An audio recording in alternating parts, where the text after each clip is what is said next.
So, Minister, there haven't been many questions for the NPA, but I'd just like to address issues raised by Honorable Nombalo and as well as Honorable, Moshlala, I think it was. Just to say that the NPA, the question was asked whether we are doing a fantastic job. And I'd like to say that the NPA is, in fact, doing a fantastic job. If we look, and I think we will, not I think, we will be coming to Parliament to present on our annual performance. And so we'll give a lot of details then.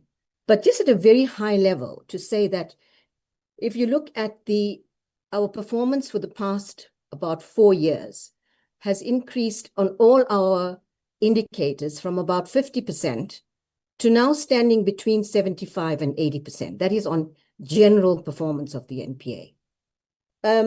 If you look at the asset forfeiture in terms of our freezing, in terms of the recoveries, since the asset forfeiture unit was set up in 2000, close to 45 to 50% of all freezing orders, all recoveries, deposits into KARA have been done in the past 4 years.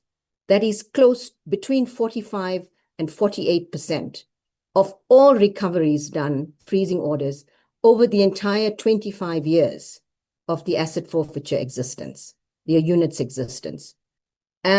Also, a lot of this has been helped because of our very innovative and ambitious strategies to deal with asset recovery. In addition, we are doing exceptionally good work, notwithstanding the Omotozo decision, which we've reported to Parliament on, but exceptionally good work in dealing with sexual and gender-based violence issues in the NPA. The Tutuzela care centers, we can talk about the support that we give to victims, the communications, our conviction rates have all gone up with relation to sexual and gender-based violence issues. And this is why I'm just giving a few high-level indicators in terms of why the NPA is in fact doing a really good job. In respect of the strategic initiatives, well, before I go to that, the TRC matters, and Minister, I won't be long. With regard to the TRC matters, which the Minister touched on, the work of the missing persons task team in the NPA has been exceptional, and we will fully support the commission of inquiry that the President is setting up. With regard to the strategic initiatives, we've been innovative in various ways in the NPA. We've also, because of the fact that our crime rates are so high and that we're never going to be able to deal with all crimes, we've embarked on a prioritization project in order to deal with your serial rapists with regard to gender-based violence, in order to look at stock theft in areas, in the rural areas where this is a serious offense, and looking at housebreaking in KwaZulu-Natal, which has shown really good results.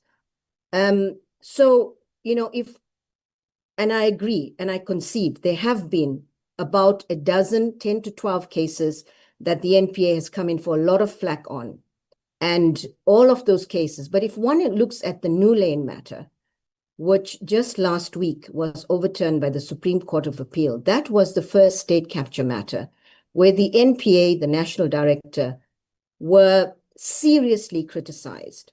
And although that matter, yes, has still got to go to trial, there's got to be a retrial, but what the Supreme Court of Appeal decision does, it vindicates the NPA and the prosecutors in this matter, because the court agreed with our view. So the point I make is that there are legal processes, and I urge that we consider these cases individually and look at where is the actual problem.